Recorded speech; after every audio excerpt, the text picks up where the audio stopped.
subiendo la língula y el otro hacia abajo para poder delimitar este sector, ¿no? El vestíbulo cerebral. ¿Ya?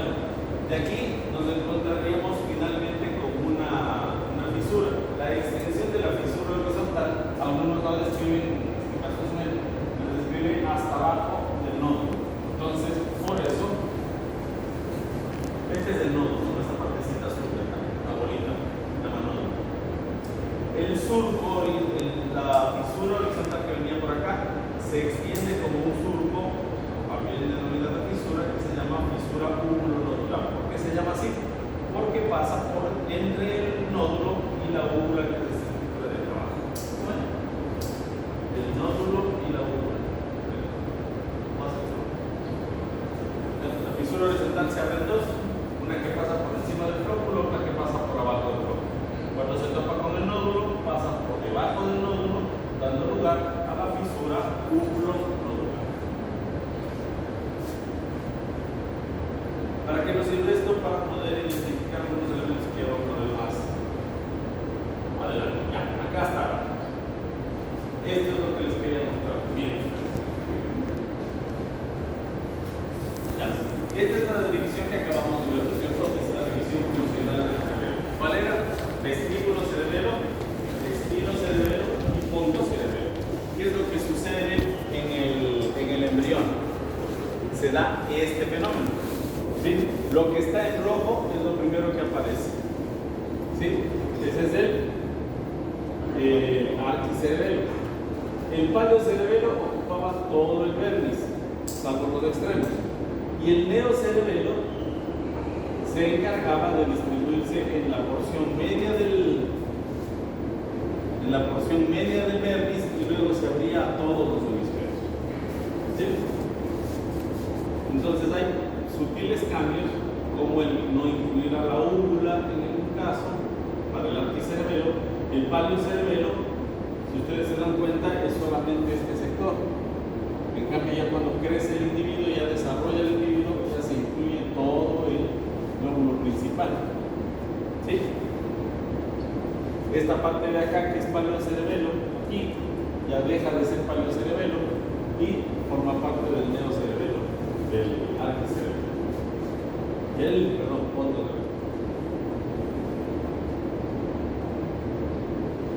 Este gráfico me parece un poquito más interesante. Creo que nos está marcando las mismas cosas. ¿Sí? Vemos el vestíbulo cerebelo, el destino cerebelo y el neocerebelo. Pero con esa división, pues, ¿no?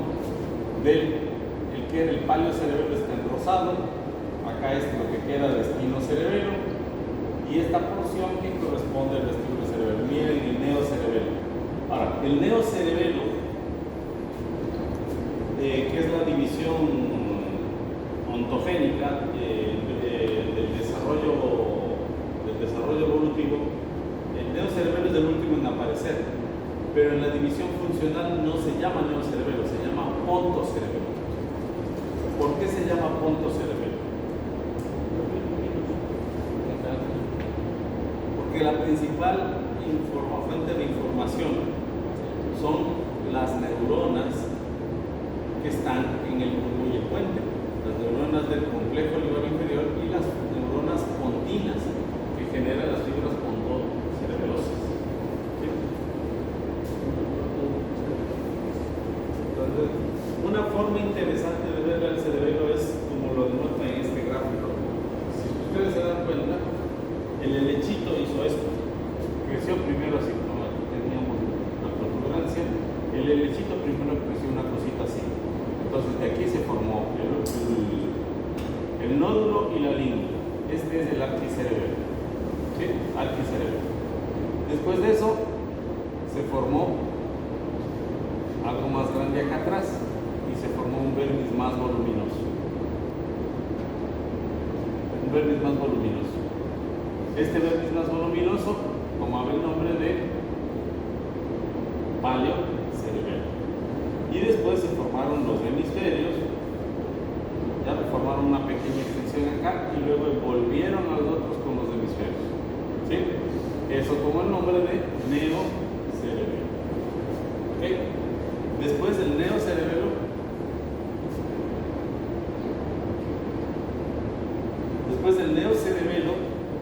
quedó limitado a este sector.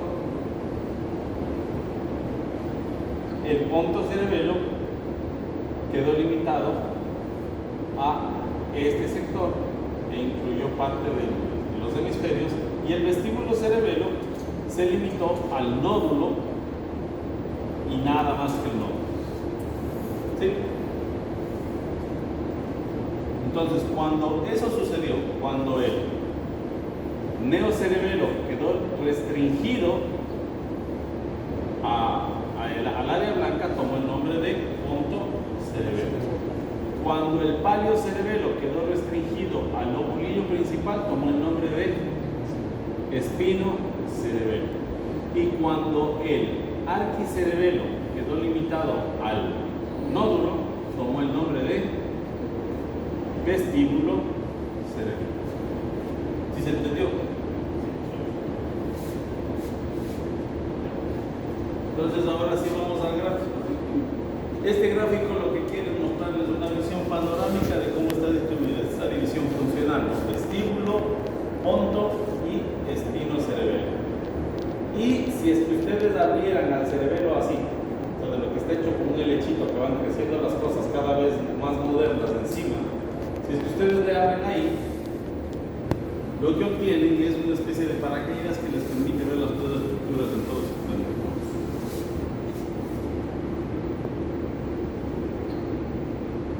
Miren, acá la misma imagen, pero con esa tentativa, ¿no?, de que se le abre al cerebelo.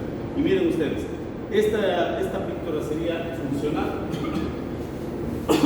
o evolutiva.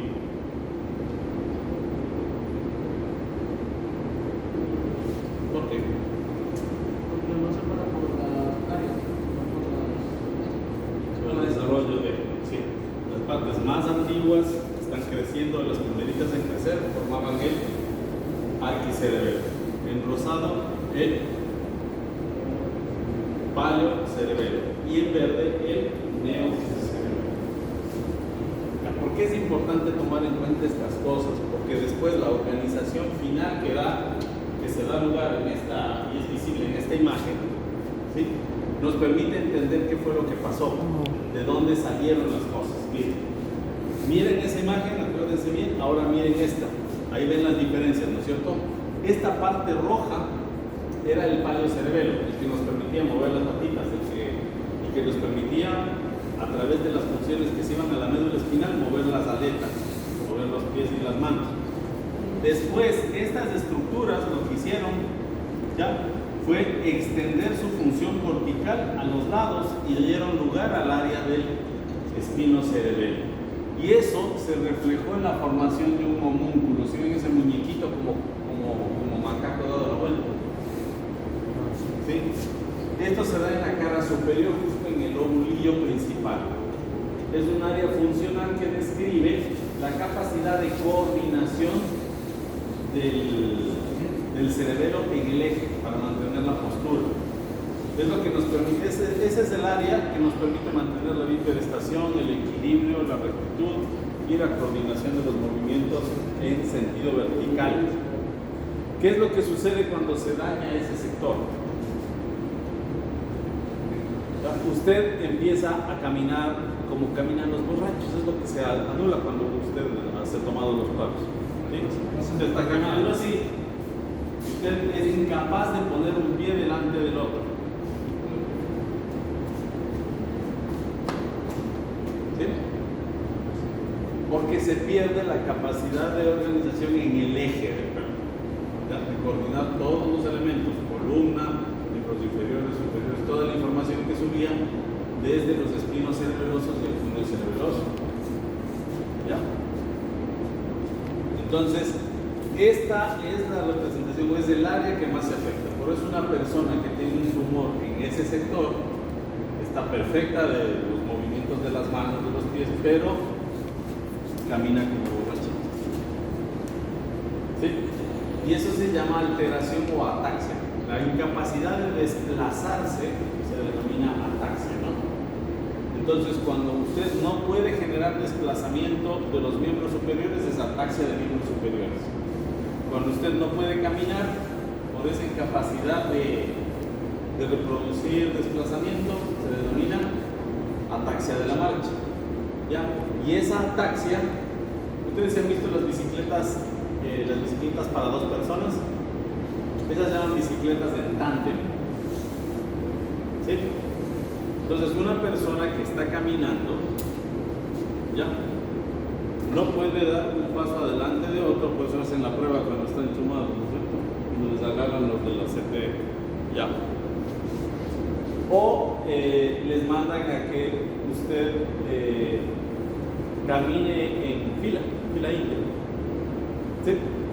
La incapacidad de que usted mantenga una línea recta al caminar, camine atrás de otra persona, ¿sí? O puede hacer esas actividades sin perder el equilibrio, se llama ataxia en tándem. Porque es como si usted estuviera conectado a una bicicleta de dos personas y es incapaz de llegarle el ritmo a la otra persona. Entonces, por eso se llama ataxia en tándem. ¿Okay?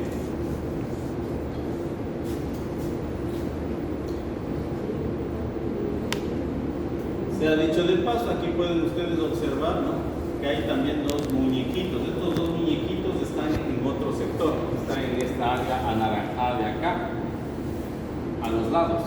Volvamos a la imagen funcional. Ustedes ven la imagen funcional, cubren todo esto para el área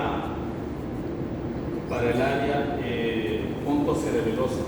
Pero el desarrollo embrionario nos daba qué cosa, que ese sector era comandado por el paliocerebelo. Entonces, de toda la corteza que es pontocerebelosa, esta de aquí, la que está en este sector, en el vallecito que se forma, ¿ya?, es muy poblada de células coordinadoras del movimiento métrico y duplicado. ¿Para qué sirve eso? Doctores, por favor. Vamos a hacer esto.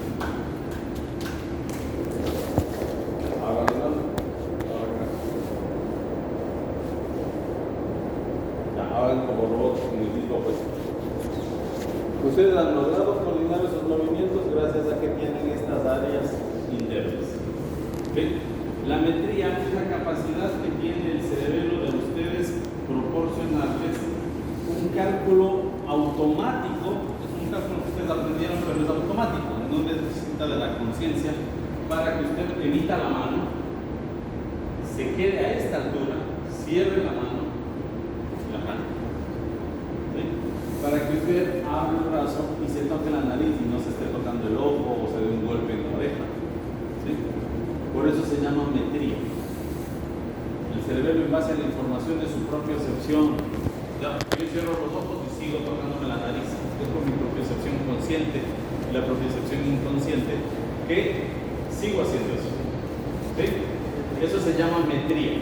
Y ahora, la capacidad de, si ya toqué con este, puedo tocarme y repetir el movimiento y hacerlo rítmico, eso es diadococinesia. ¿Ya? O movimiento duplicado, movimiento estereotipado. Diadococinesia no es de movimiento rápido que es necesario. ¿Ah? No, diadococinesia es movimiento rítmico duplicado. En el rato que hace, le aplaude. ¿Usted cómo mide la diadococinesia? Le dice, aplaude. No puede duplicar el movimiento, no puede mimetizarlo, no puede hacer espejos. ¿En qué área estaba? Ya. Como el área del pontocerebelo incluye todos los hemisferios, pues podría producirse en cualquier parte. Pero aquí va la magia del asunto. Este sector que está tan poblado porque embriológicamente tiene una relación más directa con el paliocerebelo, ya tiene mucha más población de esas células y si es que se produce el daño a ese nivel, es decir, a cada lado del vermis inferior, pues se produce ataxia y se produce dismetría y disdiadocosinesia. ¿Okay? Ahora que me he adelantado en esto, pues voy a describirles los elementos de los que hemos estado hablando. Verán, doctores.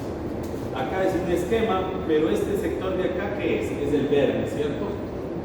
Si usted se da cuenta en esta imagen,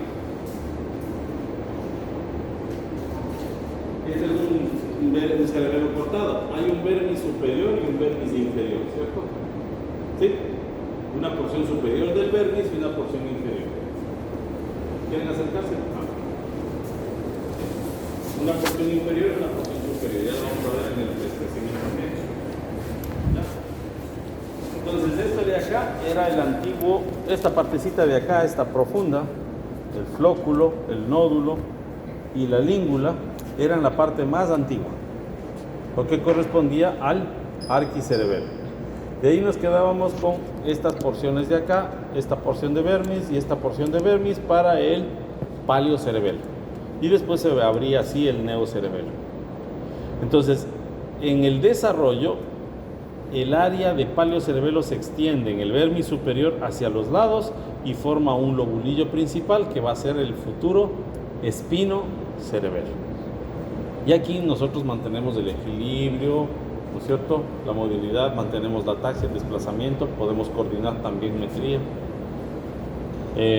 más bien diadocosinesia, pero no es tan preciso, tan fundamental en los movimientos de las extremidades como la de los hemisferios, porque los hemisferios se desarrollaron en función de la mayor complejidad de nuestras extremidades. ¿Ya? Cuando tuvimos que aplicar, pues, el coger este papel, miren, todo lo que significa que yo pueda hacer esto. Todos los cálculos automáticos que hace mi cerebelo para que yo pueda doblar esto. Y cierro los ojos y sigo doblando.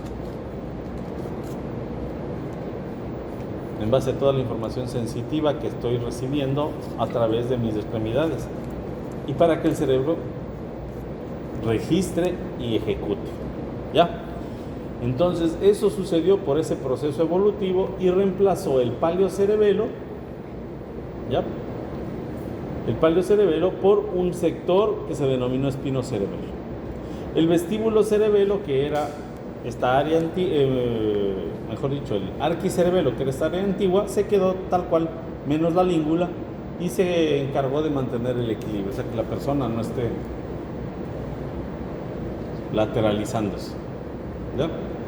Entonces, ¿tiene relación con la función del espino? Sí, pero esta función es, dependiendo de las extremidades, manteniendo el eje, ¿sí? El eje gravitacional y el tono de los músculos, especialmente en las extremidades. El vestibular depende más de las funciones de la cabeza, ¿no? Incluido el eje, pero es más cabeza. Y acá, en el neocerebelo, ya que era solo relegado a una parte del vermis y a la formación de todos los hemisferios, este se tomó todo, se fue hasta acá abajo, pero quedó este vestigio, este sector de acá, donde queda, ¿no? Esto es la amígdala cerebelosa, ¿no? Este sector acá, si yo le uno el cerebelo, ya vamos a ver la amígdala. Si esto le uno al otro lado del cerebelo, ¿qué quedaba? Quedaba una escotadura, ¿se acuerdan? Esa escotadura, ¿cómo se llamaba? Se llamaba vallecito o vallécula. ¿Sí? Vallécula es un vallecito. Vallécula es diminutivo de valle. Entonces, esta vallécula me delimita este surco o este espacio entre el vermis y el neocerebelo, que es donde se quedaron todas esas células del paleocerebelo que me ayudaban a comandar la función de metría y diadocosinesia, y a partir del cual el neocerebelo se desarrolló, creció. Entonces, por eso es que yo llego a tener estas capacidades de metría y diadocosinesia dispersas en toda la corteza cerebelosa, pero especialmente aquí. ¿Por qué es importante eso? Acuérdense del muñequito que estaba dibujado acá, ¿sí?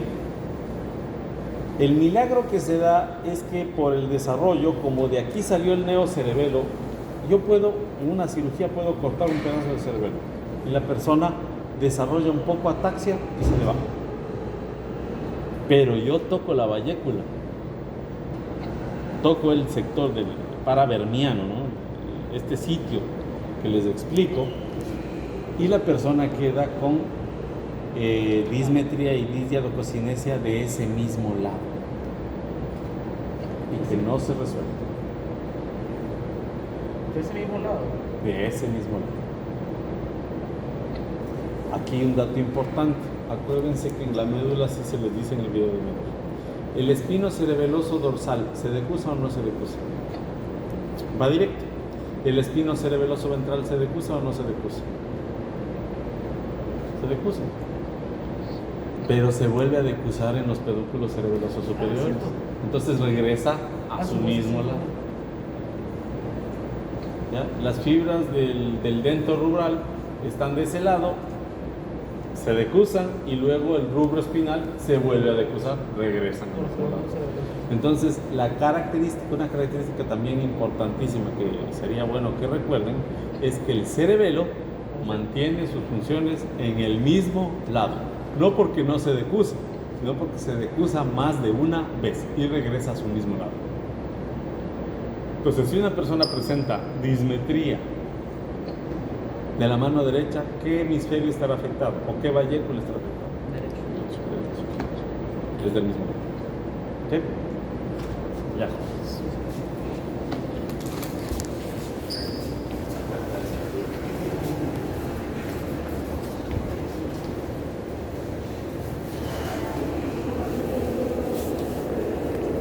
¿Viéndolas? 8:40, 8:50.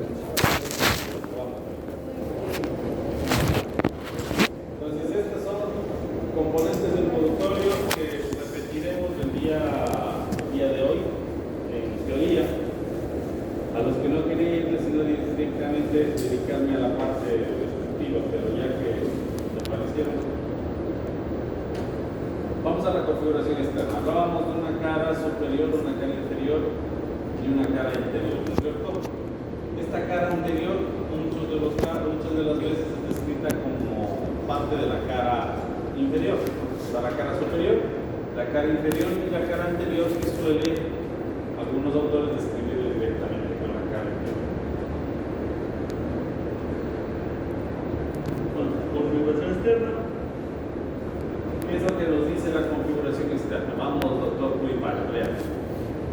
Ubicación, relaciones. Está situado en el piso inferior del cráneo, posterior a la médula oblongada y al puente e inferior a los hemisferios cerebrales, de los que está separado por la tienda del cerebelo. Lo que hemos dicho, ¿no es cierto? No hay problema por ahí. Sigamos, doctor. Configuración externa. Es alargado en sentido transversal y mide aproximadamente 10 centímetros de ancho por 5 centímetros de alto por 6 centímetros antero posterior.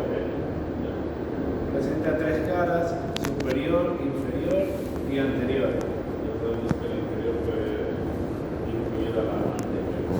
Vamos a la cara superior. Ahí podemos ver el vértice cerebeloso. Podemos observar a los hemisferios cerebelosos, no hay drama en eso. Ahí podemos ver el borde circunferencial del cerebelo, todo es alrededor. Entonces, a donde va a estar ubicado el tronco encefálico se forma una escotadura o un hundimiento, ¿no? El óvalo no es perfecto, sino que está aplastado, porque por ahí están los pedúnculos y ahí está el tronco encefálico. Eso da lugar a la escotadura anterior.